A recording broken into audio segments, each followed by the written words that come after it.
Olá, o programa Magali Amboni 2020 aqui no Portal IG Plus e também no seu canal do YouTube está começando. E aí a gente vai começar falando sobre crenças, sobre fé. Afinal de contas, a fé, já diz o ditado, move montanhas. E quando a gente fala sobre esta palavra tão forte, vem uma outra palavra que hoje está muito na moda e que todo mundo fala, que é conteúdo. Você sabe por que conteúdo tem tanta força assim? Porque conteúdo traz informação. E a informação nos tira da ignorância, nos tira do preconceito de não entendermos sobre um assunto, e aí a gente pode conhecer um pouco mais sobre isso.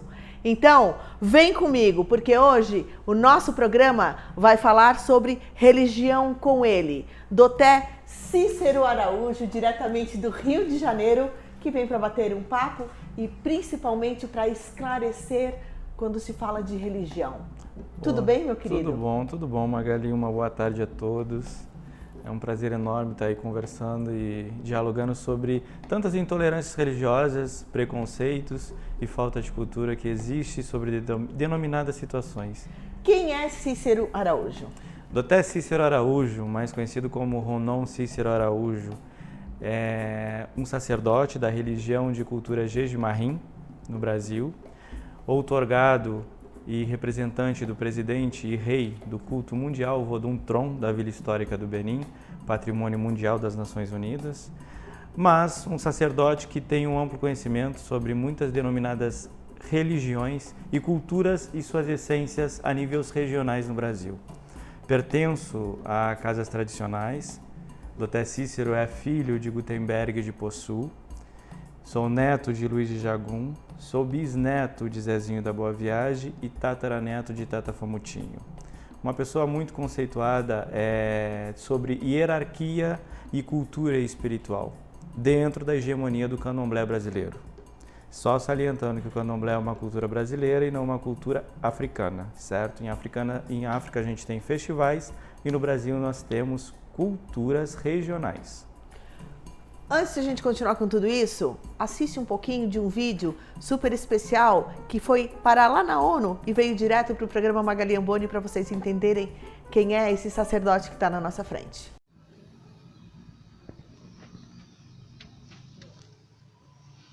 Moi, on m'appelle Monogan Papa Tirado Achidazan Bulmakon.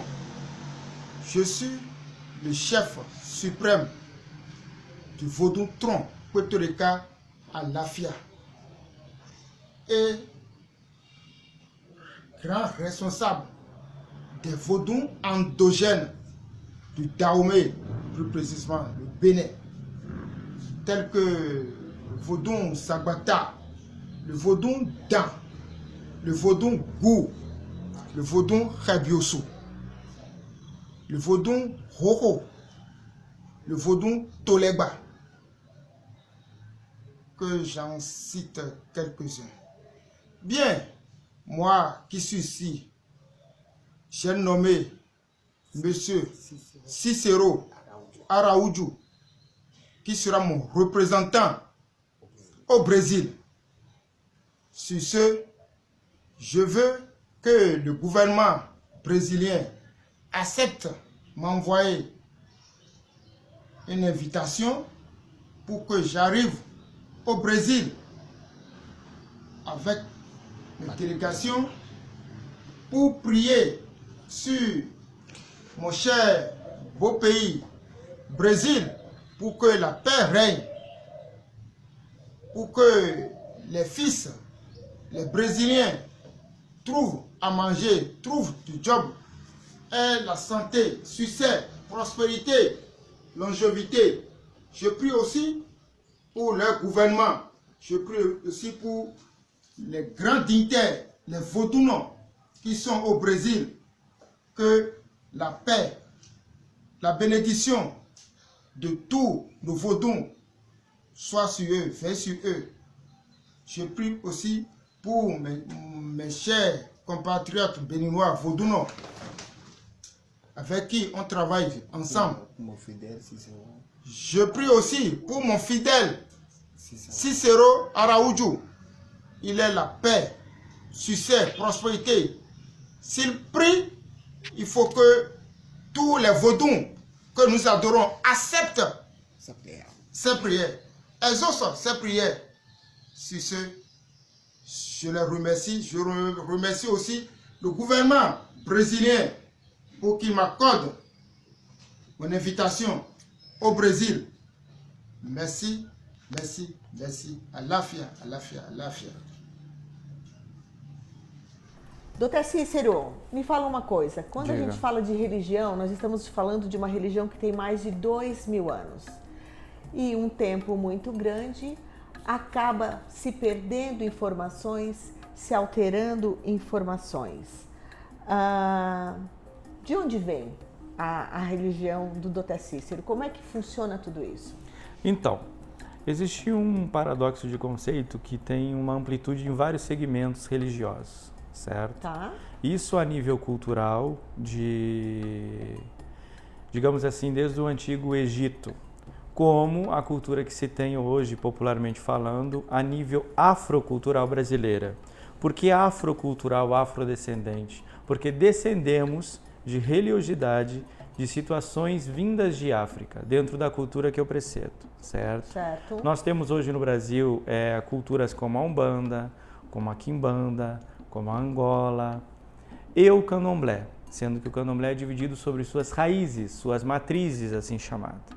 Essas matrizes têm a liturgia com um paradoxo do conceito África, aonde cada hegemonia de matriz tem seu culto próprio, pré-definido dentro dos seus paradigmas e da sua doutrina espiritual, ministrada por seus sacerdotes ou por a pessoa que está à frente de tal liturgia, dentro do seu templo e do seu saber. Eu até exemplifico assim. Não só quem é o Doutor Cícero, minha religião. Eu acho que o encontro do ser humano vai com aquilo que ele se sente melhor em fazer. Ou seja, ele encontrar o seu espaço de desenvolvimento, o seu espaço de crescimento, dentro de tal situação a nível religiosa. Eu não critico os povos semitas, que é a cultura da religião católica, que o preceito, vamos dizer assim, do ponto de vista da minha cultura, é que eu cultuo a natureza, eu cultuo os antepassados. Então não adianta eu fazer o paradoxo do conceito da religião católica dos povos semitas, que tem 2000 anos, com a religião que eu preceito, que é a nível do universo. Então a criação do universo é uma situação. Os deuses que eu acredito são completamente diferentes dos deuses da religião católica, sendo que a liturgia da Umbanda brasileira e etc., tem seu conceito baseado nesse sincretismo católico. O maior exemplo popular é como a gente tem aqui em Santa Catarina e no estado do Rio Grande do Sul, a festa da Senhora dos Navegantes, que seria o sincretismo a Iemanjá, que dentro das matrizes é edificada dentro de grupos sacerdotais e de famílias religiosas, onde essa divindade, esse ser, segue essa hegemonia, diferente da popularidade ministrada a nível católico. Até porque nós temos que salientar e deixar claro que muitas dessas religiões que vieram de fora, não só de África, como de Cuba, Haiti, Nicarágua, veio para o Brasil, mas não é a mesma situação que assim acontece lá. Até porque aqui os colonizadores da época são franceses, alemães, espanhóis, portugueses. E já se tinha a cultura dos índios, já se tinha a cultura dos caboclos, que muito se encontra hoje no Brasil, nos terreiros que tem em São Luís do Maranhão, Bate-Folha, Tumbajuçara, Quipopoçabe, que são raízes da cultura de Angola. A cultura de Angola vem do Congo. A cultura da Umbanda é uma situação do sincretismo católico vinculado aos deuses, entre aspas, pagões, por denominadas pessoas. Então esta Umbanda que nós conhecemos aqui, ela é brasileira? Sim, sim, brasileira. Para quem está em casa, eu já tenho o privilégio de ter convivido um pouco mais contigo, até para poder entender todo esse processo. Tu falas muito de voodoo. Voodoo, culto ao passado. Orixá, natureza? Sim. Vamos lá. Vodum. É porque as pessoas têm a maneira de pensar que Vodum, pensar certo? Aquele boneco voodoo. Do voodoo haitiano. Tá, não tem nada a ver. Não, o voodoo haitiano, tá? Assim como veio para o Brasil e para a costa da América Latina toda, os negros, isso culturalmente falando, na Costa da Mina, Costa do Ouro, que foi feito os navios negreiros, a escravatura e tudo mais. As pessoas até falam assim, foram os brancos que escravizaram negros. Na realidade, não é isso. A verdade está aí liturgicamente para todo mundo ver, foram os próprios negros que venderam negros. E esses negros que chegaram no Brasil foram muitos vendidos como escravo e etc. no tempo. Aí para os brancos? Para os brancos, senhores fidalgos que vieram de fora para colonizar essa terra, não para os índios. Verdade. Então nós temos a essência pura dessa hegemonia brasileira. Então essa cultura da Umbanda é uma cultura brasileira, não é uma cultura de África. E África, eles têm os festivais. E, por exemplo, assim, como eu posso colocar para ficar bem plausível? Se você viajar hoje para a África, você vai ver que é totalmente diferente o critério de valores, maneiras de agir, famílias, culturas, até as compras deles, a parte de alimentação, tudo isso é diferente. Não é o que chega para o Brasil. Os cultos desses deuses lá, por exemplo, eles são de vilarejos. Nesse vilarejo, uma divindade presidia esse território. Então, todas as pessoas que nascem nesse território seguem essa hegemonia dessa divindade. O que é diferente no Brasil, que tem seus vários cultos. Por quê? Porque aqui é livre para você exemplificar toda a crença que você quiser. E hoje, muitas bases de muitos ataques que a gente tem a nível de intolerância religiosa vêm com base sobre isso. Por falta de esclarecimento e culturização. Porque as pessoas querem propagar denominados cultos sem ter uma base sólida. Mas isso não serve como uma autocrítica, e sim como uma crítica construtiva para a pessoa buscar um novo conhecimento e saber o que está falando. O termo Vodun é totalmente diferente de Voodoo do Haiti. Até porque você vai ter Vodou, Voodoo, Ruduô e Vodun, Voduns, antepassados, divinizados, deuses acima até de muitos orixás. Porque o elemento orixá são o sincretismo com os elementos da natureza. E o culto Vodun é um culto relacionado aos antepassados. Vodun e Exu são coisas completamente diferentes? Sim, sim. O Vodun, que se equivale ao termo Exu Orixá dos povos nigerianos, certo? Da cultura de Queto. Tá. O termo Exu é um deus divinizado dessa hegemonia dessa cultura. A nível Vodun, ele vem de Elegbara Vodun. Elegbá, homem. Bara, animal. O homem animal. O deus ancestral, que na realidade é o próprio pai de Exu. Exu é o mal? Porque quando a gente fala em Exu, que a gente escuta se falar em Exu, sempre se coloca uma imagem feia e se coloca uma atitude feia de Exu. O que é o Exu? Exu é conhecimento? Sim. Exu é o lado construtivo, tá? De toda a fé que as pessoas dedicam o seu sincretismo dentro dessa cultura. Por que ficou popular, vamos falar assim, e até feio por algumas pessoas? Porque as pessoas colocam isso como se fosse uma verdade plena e não é. Na Umbanda brasileira, você vai ter pombogiras e Exu catiços, como eles tratam, sobre uma cultura completamente diferente de Exu Orixá. Exu Orixá, ele é construtivo e ele foi demonizado por pessoas sem culturas, aonde pregam que isso seria o mal. E o Exu, para a gente, tanto da cultura nigeriana como o Elegbara Vodun, é o primeiro senhor da comunicação, é o primeiro senhor que constrói o caminho daqueles seres humanos que acreditam nele. É diferente do contexto Exu, de divindades, de um culto completamente diferente do que se procede em festivais ou uma casa matriz tradicional no Brasil. Mas eu vou te fazer uma pergunta meio que uma forma minha de conhecimento que eu posso estar errada.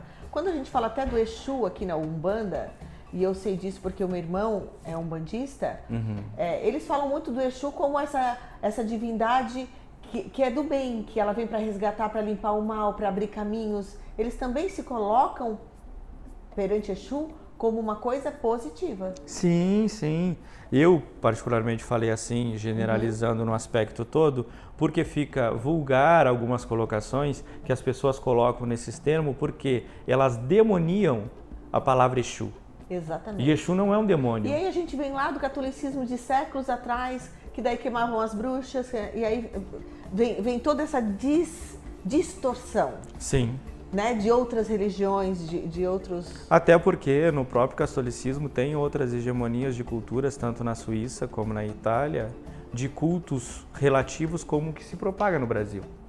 Nós temos a santeria cubana, que se coloca muito na Nicarágua, em Cuba, na Costa Rica, que são cultos que as pessoas vê como demoníaco. E nós temos na Suíça vários clãs de outro culto, como na Alemanha e na Itália, baseado em culturas diferentes, que na realidade é o mesmo sincretismo que tem no Brasil, da Umbanda, da Quimbanda.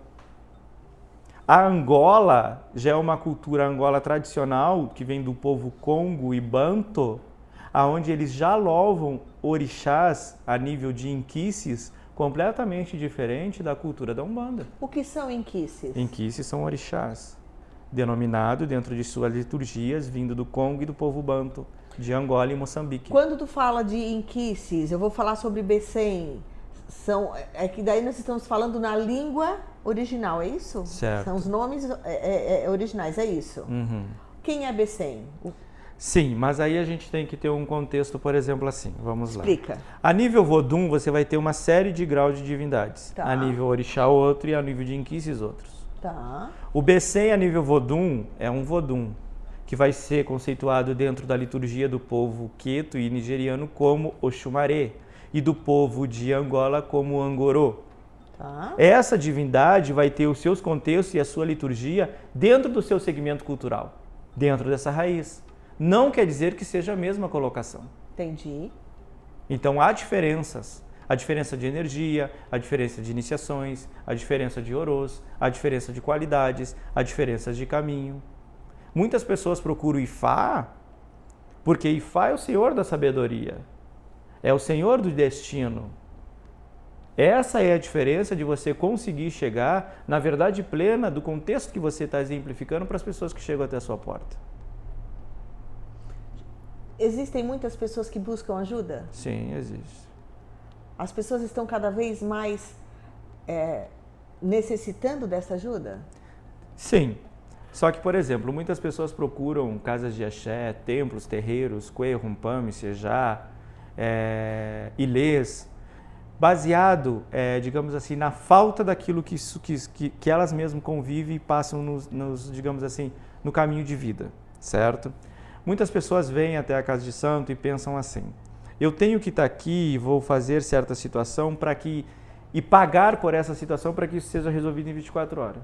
Não funciona assim. Não funciona, porque o primeiro paradigma de conceito é assim: se você levou 30 anos, de uma maneira assim bem nítida para ficar claro, para destruir a sua vida, a mínima coisa que você precisa é tempo para entregar certas situações para um sacerdote poder chegar e orientar e colocar as coisas no lugar para você. As pessoas hoje em dia tornaram o critério de valor ou o critério de pagar uma maneira completamente diferente. E a religião está hoje tão defasada em algumas situações porque virou um comércio. E não se perdeu um pouco dessa essência por falta de esclarecimento, por falta de culturização, por falta de saber o que se está falando. Não adianta querer se propagar um culto se você não tiver uma base sólida ou de casas tradicionais ou de casas matrizes. Hoje, aqui em Santa Catarina, no Rio Grande do Sul, se vive uma religião baseada em 186 anos, fundamentado no Diário do Comércio em Pelotas, onde os negros que aqui chegaram desembarcaram nos portos de Rio Grande, assim como desembarcaram no Rio de Janeiro, assim como desembarcaram em São Luís do Maranhão. Se tem data disso. Só que essa hegemonia se fez o quê? Se misturou essências de culturas. Uhum. Aqui em Santa Catarina e no Rio Grande do Sul, se misturou a cultura dos povos de Oió, que é um povo nigeriano. Tá. Se misturou a cultura do povo da Cabinda, que são descendentes do povo de Odudua. Se misturou a cultura do Ijexá, que é outra cultura. E se misturou a cultura do Jeje tradicional, que já é a nível Vodum. Então não adianta eu pegar e querer cultuar certa denominada situação em amplitude que não vai se chegar no coeficiente da situação. Até porque a única religião que se cultua Voduns e Orixás se chama Nagô Vodum. E essa religião, se tem vários livros historicamente aí, baseado no Rio de Janeiro, Cachoeira de São Félix, Bahia, São Luís do Maranhão, casas de muito nome no Brasil, completamente diferente de 186 anos culturais da essência que se vê aqui. Completamente diferente. As casas lá para cima têm 400 anos de história, então você não vai contra uma verdade ou um contexto que seja completamente diferente daquilo que você pegar um livro, abrir um Google internacional e começar a compreender. Segura comigo. Tá bom, não tá? Esse programa tá tão bom que a gente vai ter 2 etapas dele. Então, fica comigo porque semana que vem eu continuo com o Dr. Cícero Araújo e eu vou começar falando sobre essa palavra que ele fala tanto, essência. O que é tudo isso?